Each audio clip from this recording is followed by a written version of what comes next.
अस्सलाम वालेकुम। चैनल 51 के साथ मैं हूं तनवीर हसन। चेयरमैन तहरीक इंसाफ इमरान खान कहते हैं कि हुकूमती हरबे काबिल मुज़म्मत और नाकाबिल कबूल हैं।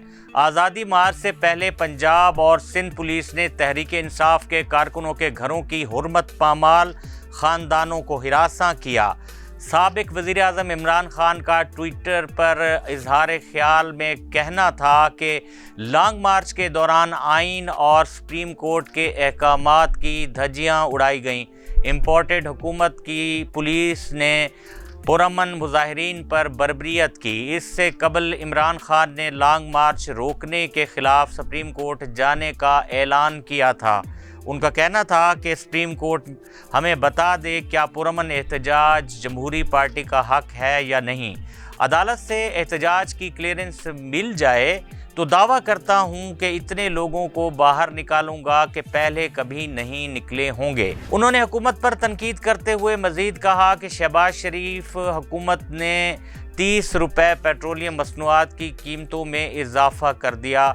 उन्होंने IMF के दबाव में पेट्रोल की कीमतें बढ़ाईं। हमारी हुकूमत रूस से 30% सस्ता तेल लेने का मुआहदा कर रही थी। भारत भी रूस से सस्ता तेल ले रहा है। उन्होंने अपने आकाओं के खौफ की वजह से रूस से सस्ता तेल नहीं लिया। भारत आज़ाद खारजा पॉलिसी पर अमल पैरा होते हुए अमेरिका का स्ट्रेटेजिक इत्तेहादी होने के बावजूद मास्को से सस्ता तेल ले रहा है। इम्पोर्टेड हुकूमत बेनकाब हो चुकी है। हम आज़ाद खारजा पॉलिसी देना चाहते थे लेकिन मेरे ख़िलाफ़ साजिश हुई। साबिक वज़ीर आज़म का मज़ीद कहना था कि सबसे बड़ा सज़ा याफ्ता मुजरिम पाकिस्तान के फ़ैसले कर रहा है। बाप बेटे को FIA के 24 अरब के एक केस में सज़ा होना थी। हम इन दोनों बाप बेटे को तस्लीम नहीं करेंगे। जान कुर्बान कर दूंगा, इनको तस्लीम नहीं करूंगा। मैंने 6 दिन का वक्त दिया था। हमने पूरी तैयारियां शुरू कर दी हैं। हमारे खिलाफ गुल्लू भट्ट को इस्तेमाल किया गया। इस बार तैयारी से आएंगे। ये माफिया है। ये पहले लोगों को ख़रीदते, अगर ना माने तो फिर ब्लैकमेल करते हैं। ये वो माफिया है जिसको सुप्रीम कोर्ट ने सेसिलियन माफिया कहा था। लॉन्ग मार्च की तैयारी के लिए कारकुनों को हिदायत कर दी है। अब सूरत हाल ये है कि इमरान खान की जानिब से आज़ादी मार्च के हवाले से नई हिकमत अमली तैयार की जा रही है। रियासती मशीनरी के इस्तेमाल से कैसे बचा जाए, इस हवाले से भी सोच विचार की जा रही है। और कोर कमेटी का जो गुज़श्ता रोज़ इजलास हुआ उसमें बहुत सारी बातें की गई कि किस तरीके से अब हमारी हिकमत अमली होनी चाहिए और जिस तरीके से रुकावटें खड़ी की जा रही हैं। और अब जाहिर है कि ज़्यादा बड़ी तादाद में रुकावटें खड़ी की जाएंगी और ज़्यादा शिद्दत के साथ इस मार्च को रोकने की कोशिश की जाएगी। तो किस तरीके से कामयाबी को हासिल किया जा सकता है, इस पे तहरीक इंसाफ की कोर कमेटी में डिस्कस हुआ और खुलकर बातें सामने आई। और उसमें बहुत सारे जो लोग हैं उनकी जानिब से जो थोड़ी सी कमी कोताही रह गई थी उसको भी डिस्कस किया गया। और इस बात को भी डिस्कस किया गया कि कौन सी ऐसी चीज़ें थी कि जिसकी वजह से लॉन्ग मार्च जो है वो उतना ज़्यादा मौसर साबित नहीं हो सका। तो अगर दूसरी जानिब बात करें तो सोशल मीडिया पर एक मुहिम जानबूझकर अब चलाई जा रही है और ये तासुर दिया जा रहा है कि इमरान खान जो है वो डील करने की तरफ जा रहे हैं। और डील की खबरें एक मुहिम के तहत फैलाई जा रही हैं। इस तरह की मुहिम का मकसद ये है कि तहरीक इंसाफ ने जो मोमेंटम बनाया है इसे ख़त्म किया जाए। और ये तासुर दिया जा रहा है कि डील के ज़रिए लॉन्ग मार्च को पहले भी ख़त्म किया गया और अब भी लॉन्ग मार्च नहीं होगा। लेकिन दूसरी जानिब अवाम इन सब बातों से हटकर इस बात पर परेशान है कि इमरान खान हुकूमत के मज़ालिम से निजात दिलाने वाली हुकूमत क्यों उन पर जुल्म के पहाड़ तोड़ रही है। पेट्रोलियम की कीमत में तारीख का बुलंद तरीन इजाफा करके गरीब अवाम का कचूमर ही निकाल दिया गया है। और अंदर की खबर ये है कि IMF ने 270 रुपए तक पेट्रोल की कीमत में इजाफे का मुतालबा किया है।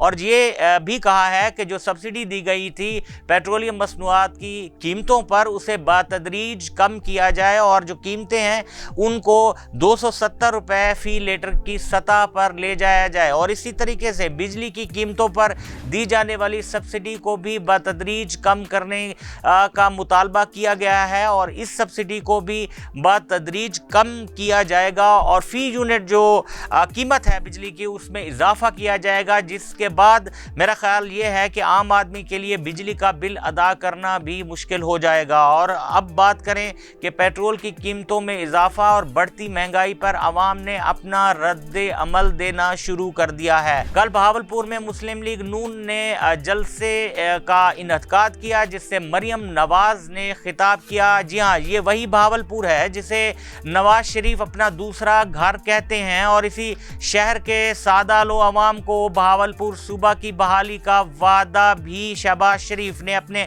سابقہ دور اقتدار میں کیا تھا۔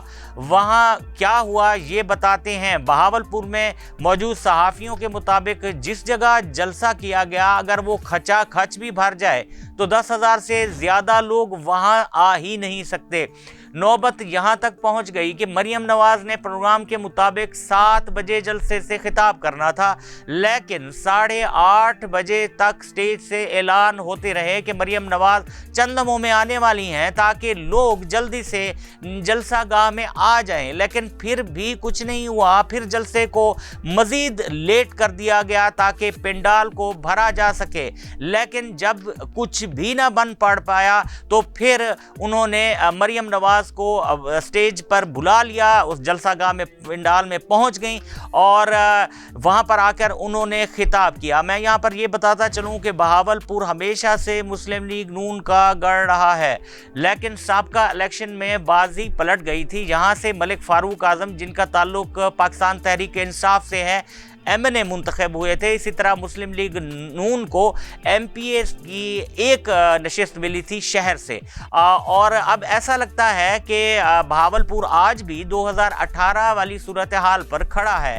حالات یہ بتا رہے ہیں کہ عمران خان کو دیوار سے لگانے کی پوری تیاری کر لی گئی ہے، کیونکہ حکومت ڈیلیور کرنے کی پوزیشن میں نہیں، لہٰذا عمران خان کو دیوار سے لگائے بغیر سیاسی جنگ میں کامیابی ممکن نہیں، لیکن حکومت عمران خان کو آسانی سے دیوار سے نہیں لگا سکتی۔ لانگ مارچ کو لے لیں، اگر عوامی رد عمل کا خوف نہ ہوتا تو عمران خان کو گرفتار کرنے میں ذرا بھی دیر نہ کی جاتی۔ اب بھی کسی بھی انتہائی اقدام سے حکومت کی ساکھ مزید متاثر ہو سکتی ہے۔ اسی کے ساتھ ہی آج کے ویلاگ سے اپنے میزبان تنویر حسن کو اجازت دیجیے، اور آخر میں آپ سے یہ گزارش کہ ہماری ویڈیو کو زیادہ سے زیادہ اپنے دوستوں میں شیئر کیا کریں، لائک کیا کریں اور ہمارے چینل کو سبسکرائب کر لیں اگر آپ نے ابھی تک ہمارا چینل سبسکرائب نہیں کیا تو، تاکہ آپ کو مستقبل میں بھی اس طرح کی ویڈیوز ملتی رہیں۔ اللہ حافظ۔